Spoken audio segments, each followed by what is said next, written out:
the official contract signing of Blake Monroe, and the return of AJ Francis. We got to talk about it and then some on Who's Next with NXT. All your favorite wrestling shows rolled into one.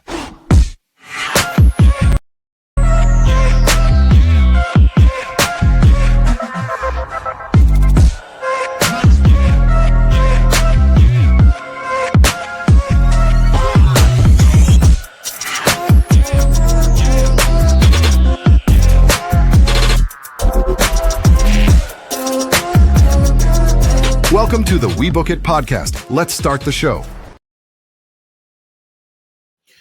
Welcome in, everybody, to another episode of the We Book It podcast. This is your Tuesday night edition here with your boy Virgil, and we're talking about who's next in NXT. That's right, your Tuesday night special after your Tuesday night delight that is NXT.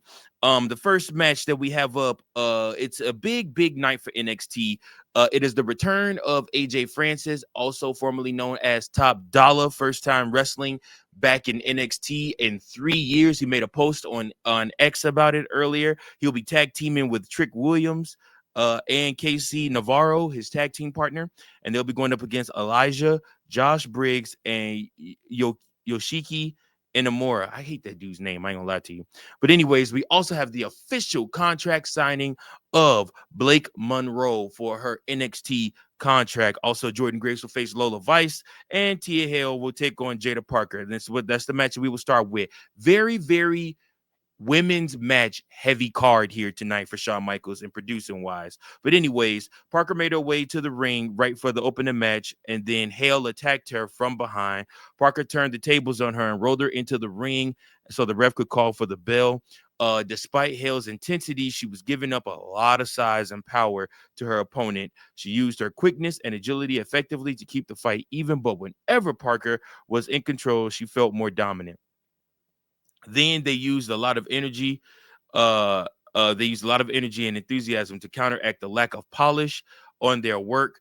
Some of their moves looked less than ideal, but they performed everything with such intensity that it helped keep the crowd invested. I mean, this was really one of those hard-hitting brawls. And again, the females showing ain't no punks, man. Listen, female wrestling has taken a turn for the better here within the last 7 to 8 years, I would say, because it's really enjoyable to watch, and it's just as hard hitting with the man. And if it's the right story, it's perfect. So Hale felt Parker tap out, but the ref didn't see it.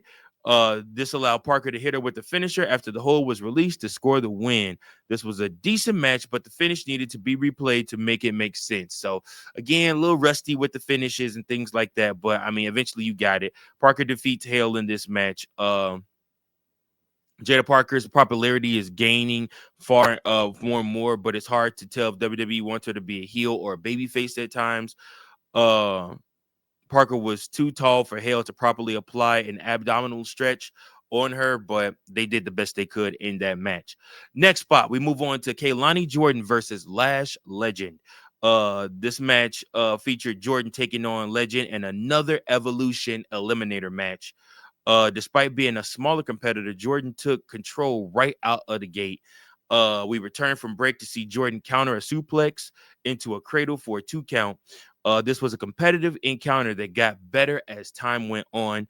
They had a couple of minor missteps in the early moments, but they found their groove and leaned into their strengths. Legend focused on power moves while Jordan used her agility to keep her off balance.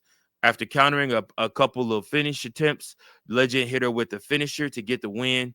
This is a feud WWE should keep in its back pocket because these two have some solid chemistry. This match here was bar none one of the best of the night. It was really good between these two. And again, like I said, Lash Legend did pick up the victory on this. When I look at Lash Legend, y'all, I look and see a star. She has a unique look about her. She's tall, especially for a woman. She's a former basketball player.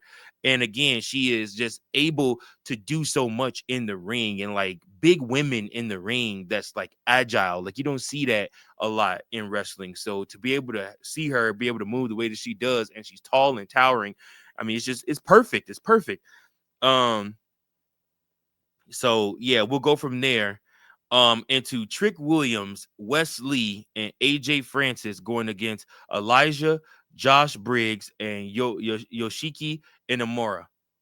So Tony D'Angelo first came out and demanded to know what happened between Stax and Luca Crucifino in the desert. Luca repeated the same story as before and denied being any kind of ally to Stax. Stax came out and tried to entice Luca to turn on Tony D. Luca and Tony tried to fight off his cronies together, but Luca accidentally took down Tony with a big right hand while Stax ducked, leading to the usual misunderstanding in these type of situations. And of course, the whole crowd is stunned as it happened. Like, oh my goodness. I ain't gonna lie to you. I mean, I guess for NXT, Tony D and this whole story where the family works, but how do you bring that to mainstream television and sell it? I guess is my question. How do you bring that to SmackDown or the Raw and make it make sense? I mean, he's either going to swim or he's going to drown whenever he gets called up. But it's been years. He's been a part of the NXT roster for a very, very long time. I mean, he was still there. He was there wrestling when Robert Roode was there, still wrestling as NXT champion. That was a long time ago. So I don't know. But the next bout was the six-man tag match with Elijah Briggs and Inamura taking on Williams Francis and Wes Lee, who was replacing an injured Navarro. Lee started off against Inamura and tried to hit some leg kicks, but Inamura was too powerful and took him down with ease. So this was 5 powerful superstars and 1 high flyer. So we got some interesting combinations of opponents throughout the match. Lee being so easy for everyone to pick up made his time in the ring the most entertaining because he was just getting tossed around like a rag doll.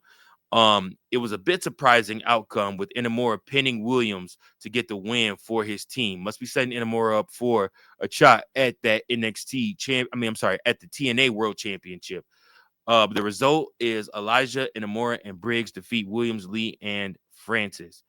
We found out during the backstage segment that KC Navarro was not cleared to compete, so he was replaced by none other than Wes Lee. We got a Chase U segment with his new class of students. I guess Chase U will continue on. It's kind of weird that they are acting like people can't leave the NQCC if they want to. But yeah, we go from there to Zaria versus Izzy Dame.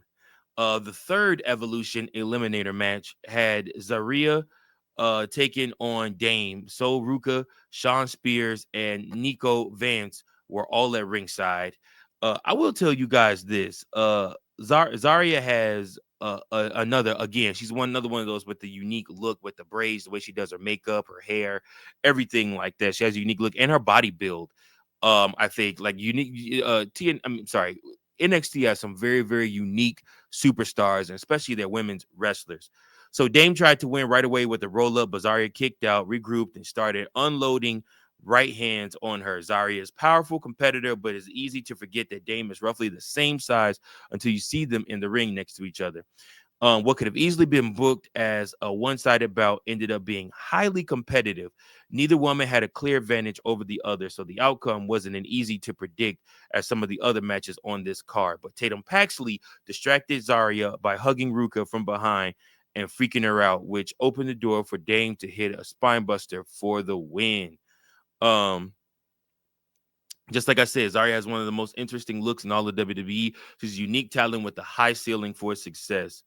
The culling feels like such an afterthought lately, but they need something to give them a boost.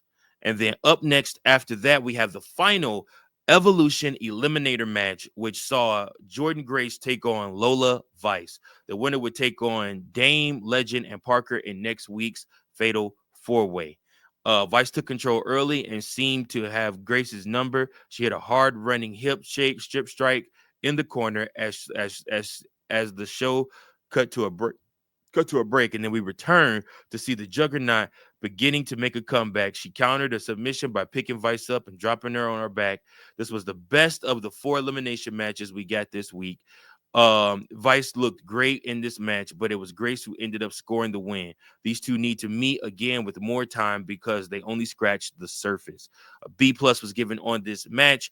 Grace defeated Vice, so Jordan Grace does join that Fatal 4-Way next week. And then last but not least, Blake Monroe is officially an NXT superstar.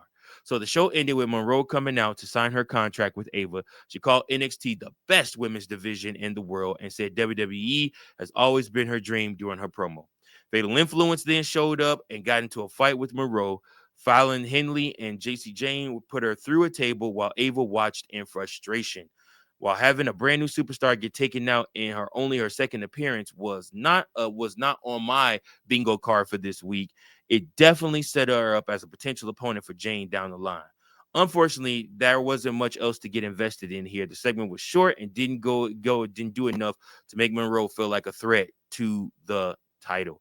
Again, they wanted to keep Fatal Influence. I almost called them Fatal Attraction. Fatal Influence as strong as possible, so that way it makes it all the more memorable when Blake Monroe does win that NXT Women's Championship. So we'll just have to see when it happens, how it happens. All in all, the show itself was pretty good with the women's eliminator matches getting ready for Evolution.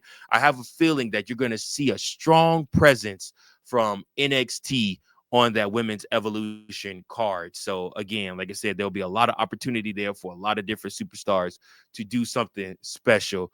And Blake Monroe probably will end up doing something very special as well. But yeah, that's your who's next with NXT for this week. Definitely want to give a shout out to AJ Francis for showing back up in NXT. I'm sure it felt awesome for Top Dollar to be back and still involved with WWE at some capacity. But yeah, that's the show for this week. I appreciate each and every last one of you. Hey, do me a favor. If this is your first time watching, tell me how you like the show. Secondly, tell me how we can add to this show to make it even better. Thirdly, let me subscribe, like, follow, and share. I appreciate each and every last one of you. And until next time, keep those book and pencils sharp.